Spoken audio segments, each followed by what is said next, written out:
Everyone, welcome back to another episode of Absolutely. My name is Benny. I am known as the comic historian, and that is Sal, known as Comic Pop. And today we're going to be talking about the current run of Amazing Spider-Man, the Zeb Wells run, our overall opinions, critiques, and discussion on the topic. But today's episode is actually brought to you by one of our sponsors, Into the AM. We've mentioned them quite a bit, and we're going to continue to mention them because these shirts are incredibly soft. They've become my entire wardrobe.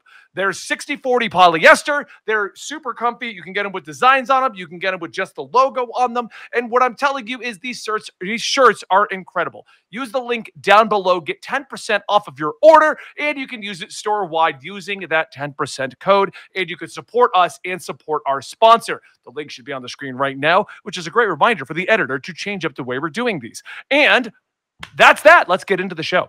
All right, so today we're going to talk about Zeb Wells' Spider-Man. Initial opinions. Sal, we're going to go into the full thing. Just overall thoughts of the issues 1 through 25. Yeah, Love it first or 25. I've read most of them. Certainly the first 15. Before it went to Dark Web? Yeah, Dark Web. Well, I read all of Dark Web as well. And yeah, it's not for me. It's certainly not for me. And it's not what I would call like a memorable run. It's certainly not a run that people are going to be like going back to over the next couple of decades. Like, it's not a classic run. It doesn't have the makings of an epic, long-standing run that people are going to remember for years. I mean, Spencer, unfortunately, is the same curse, right? Like, it's not like anybody's going like, dude, or the fact that there was another run between that called Beyond. You know, people love that because the Ben Reilly fans are like Beyond, but like otherwise, it's like, I don't know, just Straczynski. You know I mean, nothing's been crazy memorable about Spider-Man since Dan Slott's run. Love it or hate it, Dan Slott's run. Love it or hate it. Yeah, it did do amazing numbers. It was doing well. It did so well, they brought him back to write more Spider-Man. Which I am convinced was they were like, all right, Zeb Wells, you're picked. You're going to be the guy who writes the main book. You're not big enough for us to just like, it's not like if Scott Snyder was writing Spider-Man. That's enough where we're like, one Spider-Man title, no other nonsense, just make this book. With Zeb Wells, it's like, look, people love your stuff if they read Hellions, which like it got canceled, so no. But we need to make sure that this book sells. And if it doesn't sell, we need to make up for any lost revenue. So we're going to have Dan Slott make another book right next to it. That's going to be his own thing.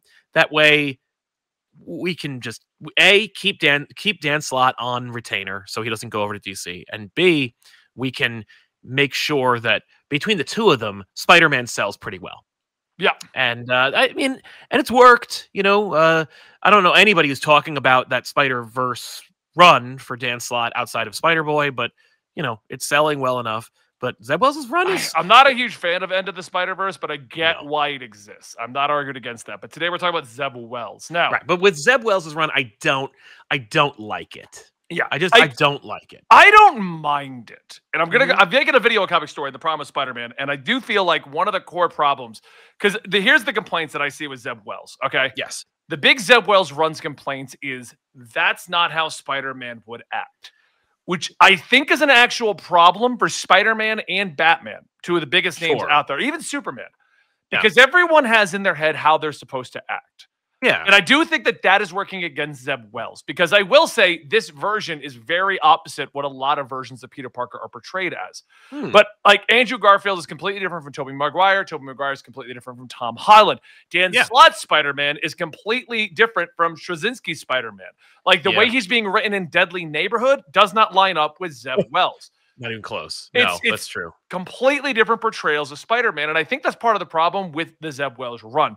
It's not super good and impressionable that makes me be like, oh my God, this is an incredible book. So then people are looking for reasons why they dislike it. And well, he's not acting like the Spider-Man that you like.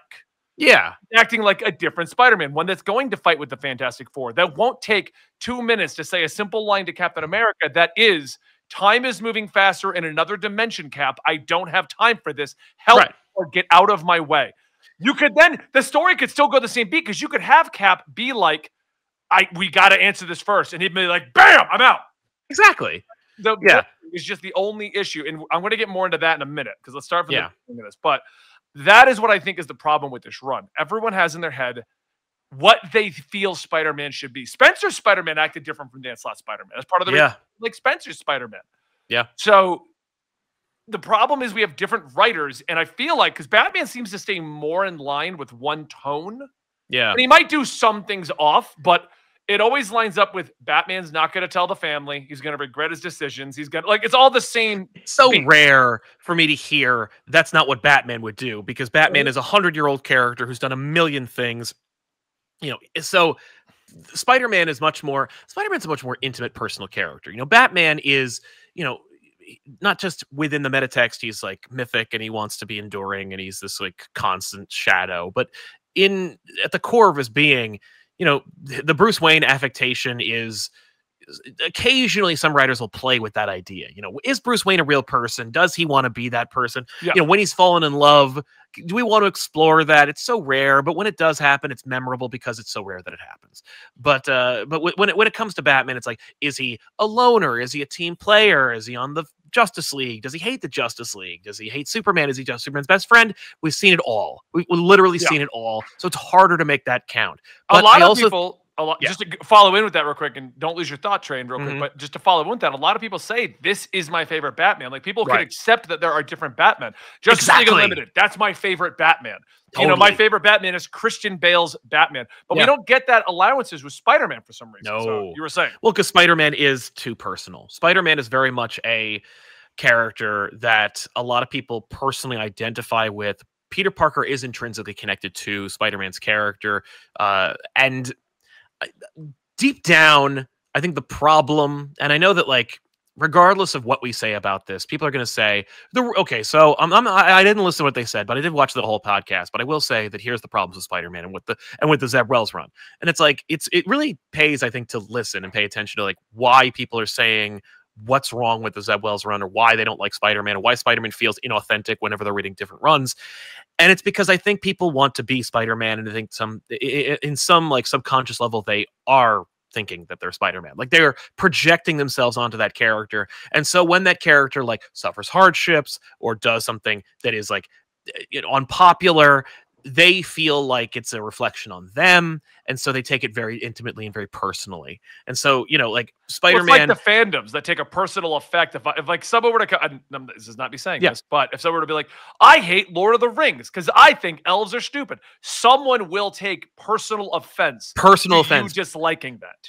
Well, because I've made it such an aspect of my personality, maybe because there is some element of Lord of the Rings, Tolkien, that makes me, that defines me. And so when you're attacking this thing that should be subjective, and one could say, I love it, I hate it, but I have made it so much my personality, or I've derived so much meaning from it, that when you insult it, you're insulting me personally. I mean, it's we're seeing it in pretty much, and I'm not going to get any deeper than this. This is as close as we can get. You can extrapolate what you want, ladies and gentlemen, but this is every aspect of our lives today. Like, every part of it. I don't like pizza. Well, then you're a Nazi. I don't like Nazis. Well, then you're every aspect of your life has become this, like, but that thing that should be just a thing that I like or that I learn from is actually a definition of who I am. It's a brick in the foundation of my existence. And it's like, yo, time to knock that off. And Spider-Man is one of those things where it's a brick in my foundation. I remember I got a funny story about something like that. And since this is the show of tangents known as Absolutely, I will tell it. So about Spider-Man, that's going to happen. I mean, Spider-Man is, just somebody being offended. Because, I mean, Sal, I don't know if you know this, but I create content on YouTube. And there was a friend that I had. I've heard that. Yeah. When Genshin came out, this friend was like wildly obsessed with Genshin. Okay. And every time that we would get into a chat, now I was not a fan of, I mean, I like Genshin, but I'm not like a crazy fan about Genshin. I'll play Genshin on the side. You'll play it, yeah. Right. But I wasn't a huge fan about it. But this friend would get into chats and just go on about how I needed to make Genshin content. Genshin is the greatest thing ever. If I was making Genshin content, we'd be making millions of dollars. And at first it was funny. Yeah. Like, ha, ha, ha, ha, you don't know my job. Leave me alone. I do comic books. Where the hell am I going to do a Genshin content thing? Right. But then he just kept doing it over and over and over until I literally was like, just shut the F up, man. Because, like, I'm not going to make Genshin content and you don't know the hell anything about my job. So how about you just leave me the hell alone? We didn't chat too much after that. Fair enough. because Yeah. I insulted what he was making into his personality. Right. You know what I mean? Like, Genshin is me. I'm a Genshin guy. Exactly. So And Platt, even who's watching this, and he's our editor. This is not a stab at you. That was not you. He played a lot of Genshin. oh, okay. I knew a lot of people played a lot of that game, so I Yeah. totally catch it. But you know that's the problem is that like it when fiction or when entertainment stops being about entertainment and crosses into like an identity definer or like when it makes you viscerally upset, it's time to take a step back. And it's like with Spider-Man, it's the number one selling book. The real problem with Spider-Man isn't necessarily there. We can get into it, and I think we should. But like, I want to go through the whole run itself too. right? But like, this is probably just absolute comics of the week. Yeah, it could be. I mean, really, because the ongoing problem, Spider-Man will continue to be divisive and frustrating because of two factors: Marvel's approach to the character and the fandom's response to that approach. Because Marvel is like, I know what sells, and the audience has proven it by saying this book by Zeb Wells, who I think is a fine writer. He's fine. I've read some of Hellions. He's fine. I like his comedy. A while. I saw his name on a book from like 2013 and was like, holy crap. Oh, I know. No, he's all over the place. And he was part of not even like maybe Brand New Day. 2002, he wrote Spider-Man books. Yeah. Yeah. All the crap that's showing up in the most recent issues are things that he invented 20 years ago. Is it? But yeah. YEB and the guy, like all that's his stuff. And I thought it was an invention just for this. So right. Me too, but no, but it is his invention. He's just like, well, nobody used it, so I guess I'll use it. Okay. But Zeb Wells is a fine writer. He's fine. There's nothing about the writing in this book that is objectively bad. The problem is he is not outstanding. He's not special. Like the nothing about the writing is standing out to a point where I'm like, wow, that's really bad, or that is that's what I was saying. Like, it's for me, this whole run has been very middling of the road. Like not like but like I pick it up every time it comes out, and I'm like, all right. Well, because it's all over the place. Yeah, it's so scattershot. Apparently, Zeb Wells also wrote a bunch of Robot Chicken. So just yes, he's like from there. Like he wrote all the Star Wars episodes. Like he's funny. Yeah, and he's a nice guy. That's what I was going to give him credit for. I'm like, I like almost every Robot Chicken sketch. That's the thing. So. And like, I like pretty much, if you were to move Spider-Man out of the equation, I like a majority of Zeb Wells' work. And I think that the writing he has produced is, again, fine. Again, it's not like next level. But my point is, it's the number one selling book at Marvel right now. And according to some outlets, it outsold Batman in April, which is rare. Yeah. How is Spider-Man outselling Batman if the writer is fine? If the stories are bad? If everyone hates it? Right? Every time that I get into an argument on Twitter, sometimes I'll have fun with it and I'll post up something of Spider-Man. There's always people being like, this is why Marvel's going to crap. This is the end of Marvel. Spider-Man's getting canceled. No. Dude, you obviously have not looked at anything. You don't like it. I get that. But it's still in the top 10 every month. It has there's not that many people hate buying Amazing Spider-Man. Like, I think there's a significant amount of people hate buying Amazing Spider-Man. I don't think that it's more than your average, but I think that part of the problem are the people who are so upset and who are so responsive to it, but also they're like, I'm a slave to the system. I'm just captive. I'm a captive audience. I'm just a passenger in the car. I gotta buy the book every month. I hate it, and I haven't liked it for 11 years, but I gotta buy every issue. And it's like, dude, like that's what I mean. Like part of the problem. If you're in the top 10, you're selling at least 100,000, up to 200,000 on average. Could go higher sometimes, but I don't think there's that many hate buyers. You're absolutely there's people right. Just buying the book, going, all right, whatever. Exactly. No, you are 100% correct in that. The reason why the number one book at Marvel is Spider-Man has nothing to do with hate reading. No. Hate reading doesn't help, but it isn't the number one reason. In fact, I wouldn't even say it's the number 3 reason. It's probably way down the list of top 10. There's a percentage doing it, but I don't think it's 100% of the people buying it or keeping it in the top 10. No. Velma got renewed because of hate watching. No, But you know what? You know, on a side note with the Velma thing, I don't think it got. I think it got renewed because of hate watching. Also because that is probably the most talked about thing on HBO Max. Because right. you know what happened? And I was thinking about this. That people hate watched Velma. Yeah. And then they looked at HBO Max, and I bet Right. they saw a spike across the board because people showed up to watch one episode of a terrible Velma show and then stayed to watch other HBO Max products. Oh, 100%. And that is at the core of my issue with Marvel's approach, particularly to Spider-Man, because I've noticed that is not the approach to Wolverine or Doctor Strange or Moon Knight. And it is, you have to make your audience as angry and reactionary as possible. That is 100% my problem with the Spider-Man books, is that like there is this approach where they go, people will buy more of this book on average if it is inflammatory. And that is my biggest issue. And my biggest issue is compounded by the fact that it works. Yeah. That's the worst part, is that it works. It's the book sells because people are upset, and it is instigating the audience. That is the worst kind of fiction. That's the you know who uses who used that mentality? The National Enquirer. Like garbage paper outlets and news using that kind of inflammatory stuff. Like, hey, like, if you don't pick up this issue, you're an idiot. Well, I'll show them. Like that is their approach to Spider-Man at this point. And it's like, for that reason, you should stop reading this book, just because they think you're an idiot and they're deliberately instigating you. Like that's, I think, frustrating part of that book. So I want to I'll go over real quick what's happened up till now, because it does tie into what I think is helping with the sales, and I also think what is causing the issue.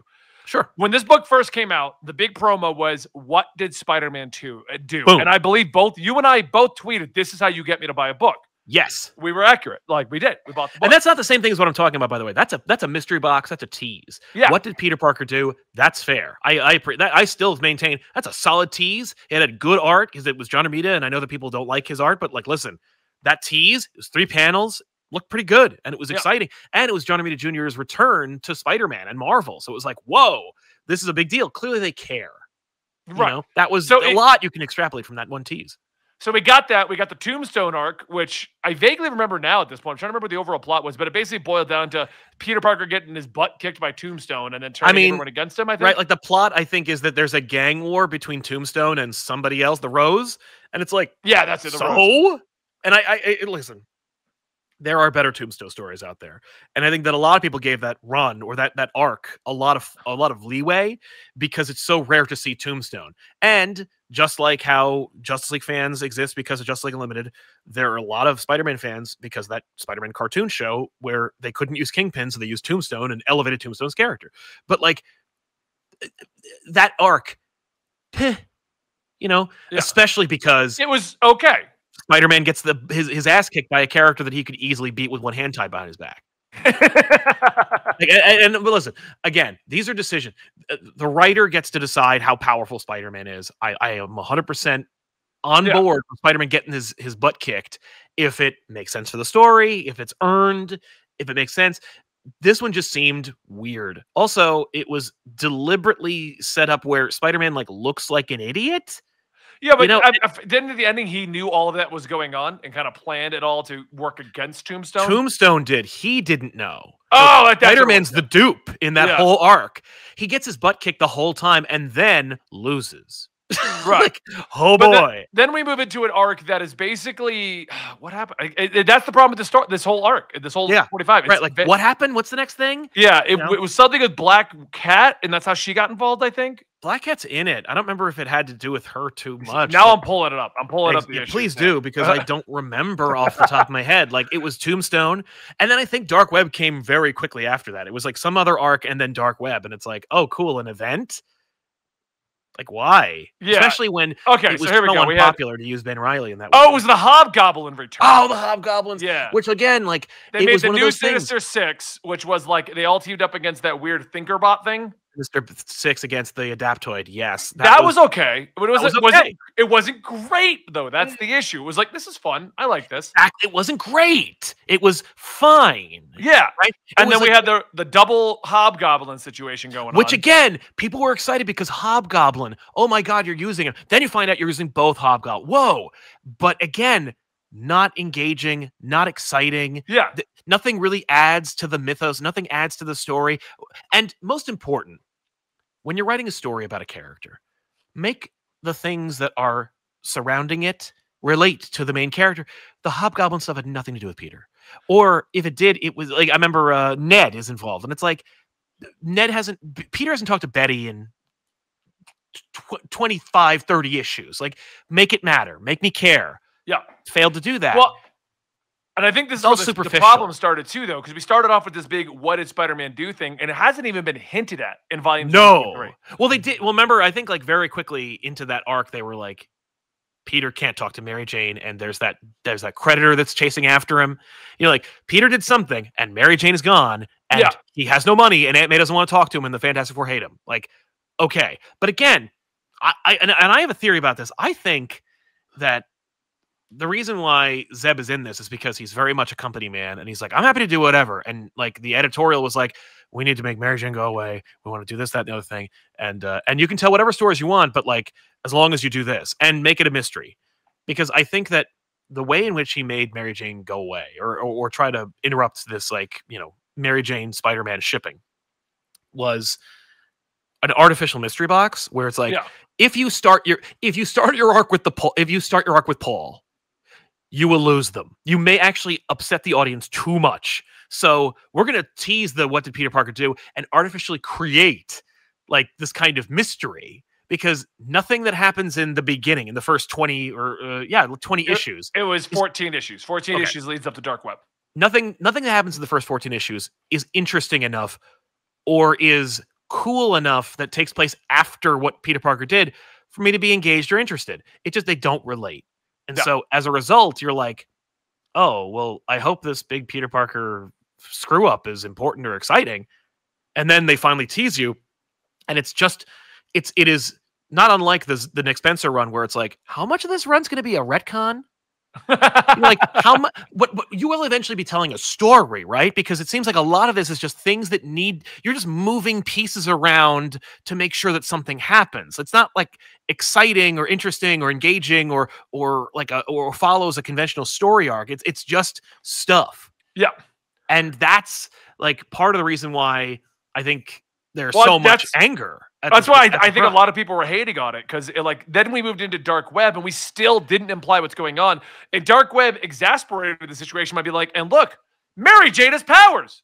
Oh, not only that, it exasperated because after Beyond, you did an entire arc about how Ben Reilly's back and he's Spider-Man. And so like you got the old fans who were like, oh, and you got the new fans who were like, this guy's kind of interesting. And then you all went, screw both of you. He's a villain now, and it's stupid. Like, it's a really, really flimsy. He's villain for a really flimsy reason. He has a really flimsy concept. It's and no one's doing anything with him, or rather, no one wants to see anything done with him. So then you tease this thing about Peter Parker with this new writer. Okay, the first 14 issues are, and then you're like, hey, okay, all right, you guys seem a little upset. Chasm, right? And I stand by it. I think Chasm could have been an interesting concept, but the motivations for Ben Reilly were dumb as shit. See, that is the idea. I like the idea behind it. Him and Madeline being like, we are rejected copies of our counterparts. We should get revenge. I'm like, yeah, good idea. That's not a terrible idea. You could work with that. I get you're going to upset the people that just want heroic Ben Reilly. Totally. But you could do something with that, because it's basically the entire character of Kane. But we got rid of Kane, so fine. We'll turn Ben Reilly into the dejected clone, but he's got his own girlfriend. And then we did Dark Web, which turned Madeline, well, not just Maddie. Who's the girl with Ben Reilly? Is it Maddie? No.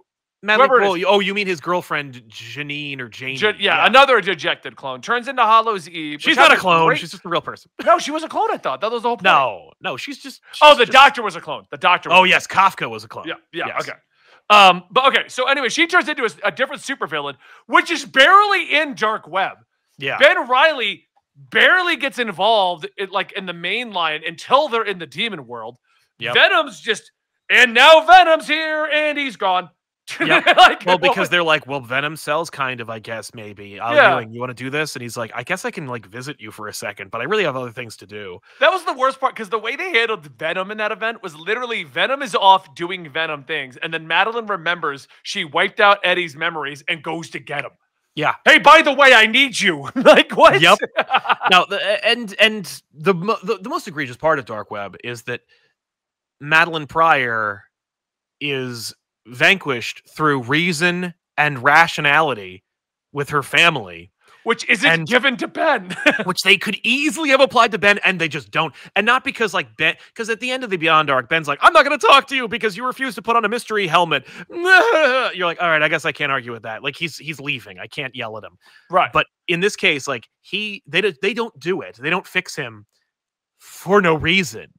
It's just because they're like, well, because we already made the decision to make him a villain. Like it would be silly if we acknowledge, because that's I think that there is like an element at Marvel, and I think it's a terrible way to do business. And I don't know if I'm correct because I can't get any confirmation on this, and I don't want it. I don't want to like know for a fact and then try to pretend like I don't know on this show.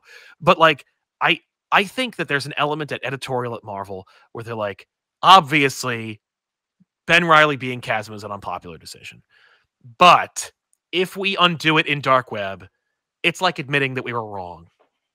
And it lets the fans think that they have control over us. So we can't have that. Let's just do the opposite. What Like, bothers I me really the think most, it's like this weird, petty, I can see that. unprofessional, childish reaction.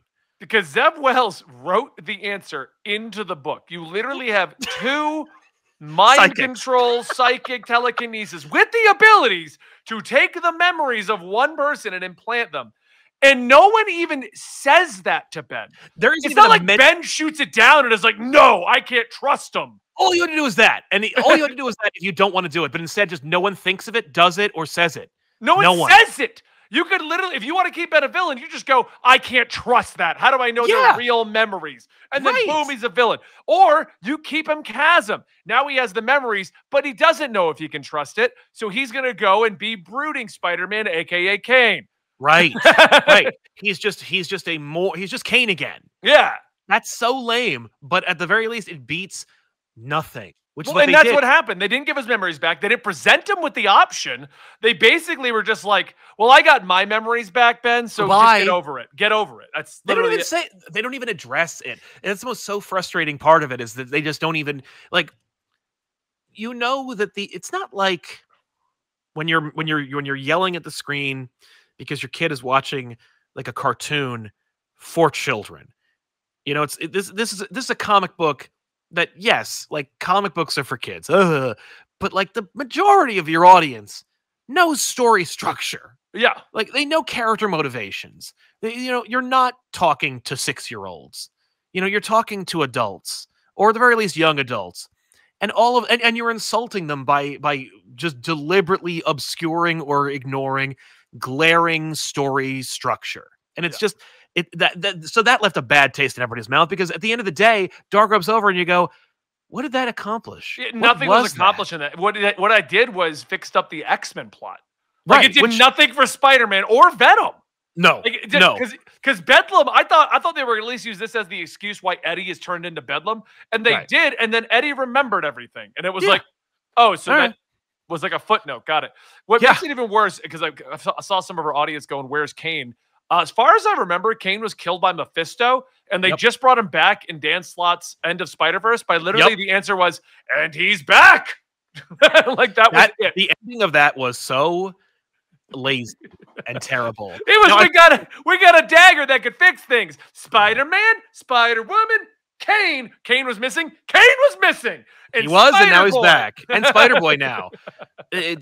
No, that was, I appreciated it at the very least, because I remember when the first Spider-Verse happened and Dan Slott just killing characters left and right. And it was like, this seems really mean. Like, this seems mean-spirited for no good reason. Also, the Inheritors suck. And then so this was kind of his apology, being like, all right, I put all the toys back in the box. You're welcome. Yeah. And it's like, okay, you know what? Like, it's as lazy and terrible as everything else you've done. So how can I argue with that? I still like Dan Slott's run, but then we're not. No. Big time, incredible, superior Spider-Man, fantastic. There are chunks that I love. Hell, even going down swinging isn't bad. Yeah, I There's actually a lot really I liked, like. I like Parker Inc. I liked that, but that growth to him eventually. I like the idea behind it. And I think Yeah, the I don't audience like did how he too. threw it out though. I don't like that where he's just like, fine, to beat the villain, blow everything up. Like, nah, But you man, know he I'm has pretty sure to. Peter, they could have done something. Like, You know he has to, because Slott he's a Marvel boy. So like you know that he's like, well, at the end of my run, I got to put everything back where it came from. I mean, I'll admit, as much as I love Dan Slott's run, he was on it way too long. There are lazy sections where There's stretches in Superior Spider-Man where you're like, Spider Island's one of my favorites. I love Spider I love Spider Island. It's fantastic. But like, yeah, Superior Spider-Man, the entire 29 in an arc was him going, I'm not leaving. Or Anyway. Marvel going, needs to go longer. But then you get to, so Dark Web ends, and then you finally go, all right. So I want to say, up till this point, I wasn't against Zeb Wells' run. No. I wasn't really for it, but I was still reading it with excitement every other week. Okay. Like, Spider-Man came out. All right. You know, like but I was looking forward to it. I was reading it with excitement and glee. I was excited. I did. And then they finally answered the mystery. Yes. Because I was like, all right, we're finally here. I don't know why we wasted all this time getting here, but we're here. Right. And I think this is the worst answer ever to this mystery. Every time they try to explain through plot reasons, like why a character is doing something, or especially why, like every time they try to get rid of Mary Jane as some kind of authority decision. Clearly somebody said, get her out of here. Let's not do this anymore. Yeah. Every time they do it, it's terrible. One more day, one moment in time. They're all really, even the arc where there's an arc during the Howard Mackie run, I think, where they kill her off. She dies in a plane crash. And it's like, okay, I guess. And they just milked that for a while, and then they went, nobody likes that. I guess that's that. And it's just like every time they do it, it's like hollow and weird, and it doesn't work, and it's not strong, and it just, you can see the strings, you can see the set pieces, you can feel that this is fake. And this Mary Jane thing is this whole YEB nonsense where she was in an alternate dimension with time dilation. I'm like, what are you doing? It's so weird and creepy and stupid that, okay, so she's in another reality, and for no good reason, she sends Peter back instead. So Peter's like, what did he do? Nothing. Literally nothing. Right. He did. I think that's what bothers me about this. Like I said, bringing this back to the beginning. Yeah. The number one issue I feel is that everyone has in their head how Spider-Man's supposed to act, and we've got him acting weird. Yeah. This is Zeb Wells Spider-Man. Fine, I get that. But just simple things, just like what happened with Dark Web, where no one even put in the line, "Hey Ben, we can just implant memories," and he's Nobody like, thought of "No." But it's the same thing that happens with this. Spider-Man comes back. He can't spend literally 2 sentences saying to the Fantastic Four, because all you have to do is have them go, Peter, you're talking about a multiversal time dilation. We believe you, but we got to insert whatever MacGuffin first. Then he freaks out. Yeah. Same thing with Captain America. You know, Peter, it'll take a day. We got to answer some questions. I don't have time. In the time it told you to say that, you could have said, she's in a universe that is moving faster than this one. Yeah. No, and the problem is we need the thing to happen. And that's the worst kind of storytelling, is like, but I need the thing to happen. Like, but it defies logic, internal logic within the story, within these characters, but I need the thing to happen. Yeah. Like, when you are okay, so there's tropes in fiction that you can follow. Like, hey, don't go in that room. There's a mass killer behind that door, you know? Yeah. But those are for bad movies. Like, yeah. You know, and is it fun for the audience to get involved? Yeah, but this is not a communal situation. We're all by ourselves reading these books alone. Like, it's not, there's no fun B-movie aspect to this book to let these characters behave like morons for the sole purpose of having the thing happen, especially if the thing that's happening isn't some fun, gratuitous, like, check boxing. Like, oh, well, we're making a B movie. It's got to have gore. It's got to have, like, violence. It's got to have, like, the exploitation. This is just, well, but my editor says we got to make sure that Peter and Mary Jane can never get back together. But I also need to be able to make sure that the audience isn't so upset that they hate Mary Jane. So, like, in this story, you know, in the beginning, before we even find out what Peter Parker did, we find out Mary Jane and Paul, this random character, have these 2 kids. And you're like, oh, okay. And then throughout the story, you get like indications that she's been gone for longer than 6 months. So you're like, oh, okay, they're her kids. And people jump to that conclusion immediately. People were like, oh, she had children without Peter. Blah, I'm freaking out. And it's like, okay. And you know that like there's a stick to your guns, F you answer for that. Yes, Mary Jane was in another reality with this other guy for 10 years, and she had these 2 children with him. F you. And then there's the other one. The other one is so gutless and silly, and it's, well, they find them. Whose are they? Where are we? What is this? They find them. Okay, so they find them. Fine. Okay, but Mary Jane and Paul are still together. But in the most recent issue, they're like, he has erectile dysfunction. So he can't actually have sex with Mary Jane. So don't worry, ladies and gentlemen. You are joking, right? I didn't miss that, did I? No, you missed it. He has ED. He can't have sex with her. So don't worry. Mary Jane will never have sex with anybody else. How did I miss that? She won't be with Peter. And it's like, it's well, I was going to get at the same thing, because my problem with what's going here is the answer is, for those who have stuck it out this whole way, because I realized we didn't give the answer. The answer to what Peter Parker did is he got sucked into another dimension. Yep. The guy in the other dimension needed to use Peter's totem. So to save the universe and everything, Mary Jane sent him back to the States. Right. And time moves there like 4 years for every day. So Peter was in a rush to come back. What he did was, when she sent him back, it was a mini nuke, like when he arrived. That was all he did. He got sent through this portal. Yeah. And then what everyone's mad about is that he then, and a lot of people like to say like, oh, you could have just told Cap to reference Dimension Z. I'm fine if in the Spider-Man book, Cap and the Fantastic Four don't act like themselves. Right. That's fine, because it's not their book. It's not their book. You can use them as well, Cap's a tight ass who's not going to give a shit and wants you to still go answer. You know, you can do that. That's fine. Easily. We can get a little like, well, that's not really Cap. That's fine. During Civil War, everybody was acting like whatever they wanted. But Iron Man was the main bad guy of everybody's book for Civil War, but in Iron Man, when he was the main character, and you were like, oh, that poor guy. Yeah. So what I'm saying is, you can make those guys act out of character. The problem is, what is Peter supposed to act like?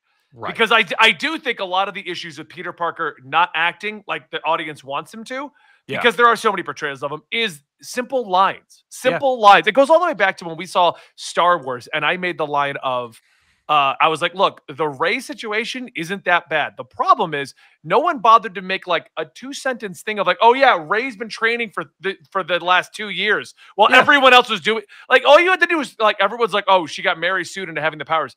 Yes, so did Luke. But what they did with Luke is they said he trained with Yoda for the last year. So problem solved. Right. Like, you just had to have that. And that goes back to what happened with Peter. They didn't do simple lines to fix it. But what Mary Jane did is get lost in another dimension, stumbled across a couple of kids, and then come back and said that she's not leaving Paul or the kids. And that is what I tweeted out. It was such a meh answer to the whole problem, because it does feel like band-aided what it was going to be, something more extreme, but it was decided to make it less. I didn't realize they gave him ED too, because that just kind of confirms my theory. It's by the way, it's implied. There's a sequence where like they're in the bedroom and she's like in a like sexily silhouetted against a doorway, and he like looks all sad and he's like, I should have told you ahead of time. It's like, okay. And by the way, they could retcon that too. The problem is, this whole book is just like everything can be retconned, everything can be changed. Like, you know what I mean? It's just everything could be whatever. It's just really weird. It's really weird and really suspicious. It's just like, right issue. I was looking for the right issue. It's just like, what is this book? Like, at the end of the day, you're just looking at this book going like, what is this? Like, well, who is this for? What is this trying to accomplish? And at the end of the day, like, it's supposed to accomplish 2 things. It's supposed to entertain you, get your money, and also satisfy some kind of editorial requirement or need to make this the new status quo. But like, to what end? When the status quo is so unfriendly and so uninteresting. We've seen the status quo, because the whole thing, the whole frustrating part of this is the book we're reading right now about Paul and Peter and all this stuff is a flashback to before the first 14 issues. And the first 14 issues are pretty boring. So we know. Well, because they didn't even hype up to this. No. Like, that's the big thing. The only thing that acts like in character for Peter is the Peter that I like Yeah. is at the ending here where he's insisting on fighting everyone, and they're like, "Well, why are you doing this?" And he's like, "I feel like I deserve it." That's a Peter move. Totally. Like, oh yeah, I'm gonna fight all my friends because I deserve it. I deserve. Peter does this a lot. The fact is, no one at Marvel's concerned with the fan explanations for why things happen or why people are acting inconsistently. During Maximum Carnage, Spider-Man just breaks into the Baxter Building and steals all their equipment. Yeah, Just literally with Venom, and I'm sorry, he doesn't go alone. He goes with Black Cat, a known criminal, and Venom, a murderer, and steals the Fantastic Four stuff. Never comes up. Fantastic Four never gets mad. Meanwhile, one time breaks into their room, gets one piece of equipment, a small piece of equipment that no one cares about, and they're all like, "Why are you in here? What's going on here?" And it's like, dude, no one would act like this. No one is behaving like this. We have pages upon pages upon pages of sequences where they're like, I mean, Johnny Storm dies, and they're like, "You're part of the family." The first issue of Spider-Man, they were kinder to him, and he fought all four of them. yeah. Like, It's so. But the problem is, it's just simple one lines. Yeah. One lines could fix this stuff. Yeah. You know what I mean? Well, and they don't, and it's just kind of rushing to the conclusion. And it does, the fact that the kids have red hair and dark hair, and and then Paul has dark hair, Mary Jane has red hair.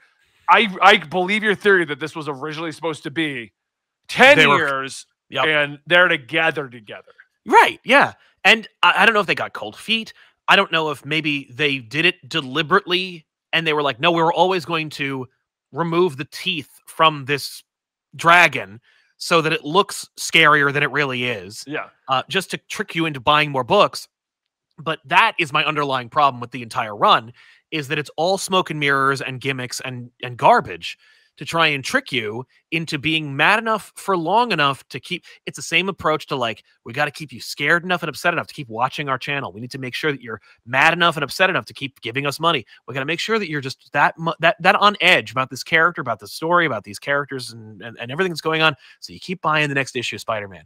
And I'm like, that is not how, like, we don't sell books that way. We don't sell TV shows that way. Like, I mean, some TV we do, and it's really bad. Like, there's actually, I was just about to bring this up, and this is tangents. I'll bring this up anyway. This is a disturbing trend. I don't know if you've noticed this, where a show, and maybe we'll see it in comics more too. I've certainly seen it in comics because comics, especially with its one continuity, it's like, well, we'll tell the same story 3 times in the past 70 years. But I think of, there's a sequence in Agents of S.H.I.E.L.D., but I've seen it in other shows, where they're like, all right, the characters that we thought should get together. Let's have them break up and then do the whole thing over again. Yeah. And I'm like, well, it's a common trope in shows. I mean, what a boring idea. Break up Iris and get Iris and Flash back together like 4 seasons before they finally were like, fine, we'll get them married. Actually, I think it was like 7 seasons. Yeah. It's like, that's so boring and it's so transparent. And it's like, Friends. Party plug in our chat says Friends does the exact same thing. Yeah. It's like, what a boring ass idea. Like, just challenge yourself. It's just, the big issue that I have with everything going on here is that the overall reveal at the ending is the equivalent of Spider-Man's girlfriend, because she's not his wife, his girlfriend, right? Went to college for 4 years and came back with a new boyfriend. That's what happened. And like, sure, Spider-Man could be upset about it because, like, if his no, it's not like that. It's more like Peter and Mary Jane went on vacation, and Mary Jane got arrested by Interpol and got put in the gulag for 4 years. Why are you going with that one? That's what it's like, because she was in a hellscape dimension and met someone in incarceration. That's true. Like, I'll give you that. That is what it's like. It's not like, no. She didn't have what I'm saying is, a pick of every BMOC on campus and was like, well, let me hook up with some dude who suits my fancy. No, this was okay. I'll give you weird. It's weird and it's agencyless, and it's like no one has control over their destinies. No one has authority over their lives, and nobody has any agency within themselves. My issues with this book is that it treats human beings like garbage, and it treats the audience like an idiot. Yeah, I'll give you that. Okay, but what I'm saying is, at the end of the day, Peter didn't do anything. Right. What did Peter Parker do? Effing nothing. And Mary Jane just ended up with another guy after being away for 4 years. Like, the overall ramifications of this, none of it feels like Peter did something or Mary Jane cheated on him. It's just, it's like, and like you said, and the more I look at it, the more it feels like there was some change at the last second to make it so that she can just walk away from this whole setup just in case. Oh, all you got to do is say the children are some kind of spirit from Wyeb, or they're like, they're clones, or there's some, you know what I mean? Like the idea, the pitches that we had years, like at the beginning of this run were so much better. Like, and they're horrible and grotesque, but I was like my theory that Paul was Peter from the future. Like he's 3 or 4 years older and he's gone through some crap, so he looks a little different. Like that was one. Well, for the record, if because I have it pulled up right here, that actually, I loved this because I did see what I was going through, and I'm going to show it here. So for those who are wondering, this is hilarious because this is definitely someone did not get the memo in the art department. Yeah. So that's Paul, scrawny, bearded, looks like a nerd, right? Oh my God, that picture. Whoever wrote the middle part, the Mary Jane adventure. Yes. That's Paul. He's yoked. Like what happened here? I don't know. He is huge.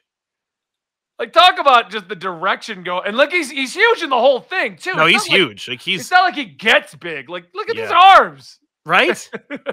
No, he is yoked, and it is weird. And I just like, all right. I mean, at that point, it's just, oh, okay. Like you don't want my money. Like you want the bucks of people who are gonna freak out. TikTok was choked with these people who are like, Mary Jane cheated on Peter Parker. Oh my God, he got cocked. And I'm like, shut up. Like, but that's it. I think that's my problem with this at the end. This was the big reveal, the big moment. Everything's huge. It's all coming out, and it's just nothing. Nothing happened. Nothing really happened. Like Peter's life got turned upside down. He got sent to West Philadelphia, born and raised. You know, like yeah. The thing is, in this story, everything happens to the characters. The characters do not drive the plot. Yeah, and that is just crummy. And it's why I'm like, There was no decision from anyone to do what happened. Mary Jane came back, and she had been with Paul for 4 years and found 2 kids that she raised. And she's like, sorry, Peter, this is my life now. You know, if they were Paul and Mary Jane's kids, like Mary Jane chooses to be with Paul. Mary Jane and Paul choose to have children. Yeah. Mary Jane has now created a life for herself. That's her driving the plot. This is Mary Jane and Paul are wandering the wilderness. They find 2 children by accident. Their morality compels them to recover them because there's nothing they can do except leave them there. No, hold on. Mary Jane's morality, because Paul's like, leave them. I don't even care. Right, but like he's only there to be the devil on her shoulder to say, be selfish. But like you're in the wastelands. They're going to be either eaten by demons or you're going to eat them when you run out of food, you know, so your options are limited. And it's like, but that decision was barely a decision. It's like, you know, morally speaking, she had no choice. Her choice was to rescue these children. So she now has these children. And it's like, you know, she doesn't get to choose how to escape. Nobody works on devices to get out. You know, only Peter, and Peter's like reacting to everything himself. He's like, I gotta go through this. I don't think. Hold on. Bringing to what you just said, nobody works on devices. Paul makes a randomized power device, but doesn't think of a way to get out of the dimension. No, why would he? I know. Awesome. You've seen Mary Jane's hips in that image I pulled up? In that one image, you know, plus like Paul is 9 feet tall and has like, you know, 12-inch guns. I don't know. The run is divisive, and it's divisive for the wrong reasons, I think. The problem is people are like worried about the cosmetic. They're not thinking about the fact they're being bamboozled or duped into like crummy storytelling. They're mad because the things they don't want to see happen to this character are happening to this character. What? And that's like, I'm being cucked actually because I'm Spider-Man. And it's like, no, dude. Yeah. Like, no, divorce yourself from the fiction and move on. Like, if you want to be mad at them, don't buy the book. Like, deliberately don't buy the book and be like, hey, I'm not buying this book anymore. And it's because it's just really because you treat me like an idiot. Because you're writing, you're not writing these books anymore. Like Zeb Wells is as we said, he's talented. He knows how to write. But these books are crummy. Yeah. And so it feels like he's just kind of doing whatever they tell him to do. And it's like, if you do one for me, I'll do one for you. You get to tell a story, and you can have the 2 hobgoblins back. You can do whatever you want. And it's like, great. What does that mean? What does that result in? Is that interesting at all? No, this whole book is just like, and the worst is that it's selling great. And the reason why I'm mad at this, look, I'm not going to be mad. Like there are so many books out there where they don't do what I want to see happen, you know, but the book sells regardless. And it's like, okay, you know, do that. then I guess it's not for me. But when it's, I don't know, almost sinister in its execution, it's like you're hurting the industry by making it sell well. So that's me. I'm just like, if they've what is announced happening? any of the future stuff coming out of this, or Right? I mean, I would assume that based on this issue and the next issue, the following issue is the one where everyone's like, where people are telling Zeb Wells like, oh, don't go to conventions anymore because of the like threats you're going to get. yeah. Because the thing Now, is, fully in the present, the emissary's return and his power is far beyond. So it looks like we're going to get some kind of resolution. yeah, and then I think the following issue, it's like, all The right, heroes Doc. may figure out a way to win, but the cost of the victory will be so immense. Yeah. You may hope they don't. No, if you just look at the solicitation for issue 27, it's got Doc Ock on the cover, and they go, grief looms over Peter after I was going to say, it says right here, death. someone died. Yeah. But Doc Ock's back, and oh boy! And it's just like, that's literally, that is your, like, that's where you want to get. Like, Zeb Wells' Spider-Man is going to start on issue 27. The That's rest what of this I stuff, think you're right. all just doing what editorial told him to do. Like, just And it do looks a year's like the next 4 issues are just going to be a Doc Ock fight. So who dies? right? But, Who dies? since we don't know, it is coming out May 31st, so this episode will be out way ahead of that. But let's Yeah. end this podcast by theorizing who they're not going to kill Mary Jane, because that would have been how they started this. You think it's too obvious? Because I mean, like, yeah, I think it's could've too been. obvious, because what I think happened, what they would have done is she died in the other universe, and that's why he's so upset. Why do this carrot on a stick thing? Because you could have easily been like, Mary Jane's not with us anymore, Spider-Man, and that been the plot, and then reveal she had died. Yeah. I don't think she's gonna die. I don't think it'll be Paul, because people would just cheer. Right. Well, because like, oh no, Peter's like, oh no, Paul's dead. Poor Paul. Yeah. I don't think it's going to be Norman, because he has the Gold Goblin book now, and he's just started his redemption arc. Well, and like, who would care that Yeah. Norman Osborn died? Like, So who who else is left in the cast that would be like such a shocking death? Yeah, I mean, Mary Jane and Aunt May, but like, they're not going to kill Aunt May this early on. I feel like Maybe, because what if they killed Aunt May, and that's why Doc Ock's mad? oh, that could be. You know, they could kill Robbie. Because Robbie is, he's been referenced in the story. He's Randy's father. You know, he's been at odds with Hammerhead. Peter Parker could be like fighting Captain America, which is a stupid it's a stupid avoidable situation that is there only because you need to think this is stupid and avoidable. And he's not there to help Randy or Robbie. You know, it's like, oh no, like it could be that. Ooh, a chat brings up Jonah. That would be so. Again, if they kill anyone who isn't Mary Jane, then this whole thing is a middle finger to you, the reader, because it is unearned and it completely comes out of left field. Like, there is no other story. There's no story in here in which you remember Aunt May enough to think that she'll die. And I was going to agree that nobody has shown up more than the villain and Peter and Norman at this point, and that's the plot they're building. And Mary Jane, maybe they will kill Mary Jane. I honestly, at this point, I hope they do. If they do, that would be an excuse for Marvel to be like, Zeb, don't go to the conventions. Like, don't. I mean, yeah. I mean, the thing is, it's just like all of it is so avoidable and undoable. Like, that's why I'm like, don't be mad. Like, I'm mad because you're making poor comic books. Don't be mad that Mary Jane did XYZ. Don't be mad about the children that such and such, because you could always just have Doctor Strange go, oh, they're all fake. Chthon was there. You know, it's just, you don't have to. The Fantastic Four are like, hey, Peter, now that we've got 2 seconds to sit down, the machine you built is actually this. And Norman Osborn knew that. And he built this like whole thing, this elaborate fake thing. And he sent you to an alternate, he sent you to a parallel Earth where Mary Jane and Paul didn't have these kids. Like, actually, Mary Jane is in another dimension somewhere. Like, there's so many ways you could just go now, because I mean, like, look at the Nick Spencer run and how they went like, High Evolutionary met Kraven and made more Kravens, and that's why the Kraven that you love that is Kraven, he's dead. And the Kraven that Marvel wants is just a clone Kraven who just looks exactly like the old Kraven. Dude, the clone Kraven is the most confusing thing ever. It really is. And like, it's just every time I feel like I get it, I'm like, why does he look the same? Right. Well, because the High Evolutionary made clones of him. And it's like the reason why he did that. It's just it's because Nick Spencer was like, I like Kraven's Last Hunt, and if you bring back Kraven the Hunter, you undo Kraven's Last Hunt. So we're gonna fix that. And it's like, you don't do a book about I'm gonna fix that. You have to be like, I'm gonna do a book about this thing, and it's a story, and I really care about it. And oh my god, I think I could fix something in here if I just did this. Like that's where the retcons come from. You don't go, dudes, I got a big retcon for you. I mean, that was most of Nick Spencer's run. My whole run is going to be fixing things you don't like in Spider-Man's history. Or couldn't remember or care about. He's like, yeah, Harry was always dead. I'm like, fair, I'm good, but why did it take this long to explain that? It was like the Clone Saga, but without any clones.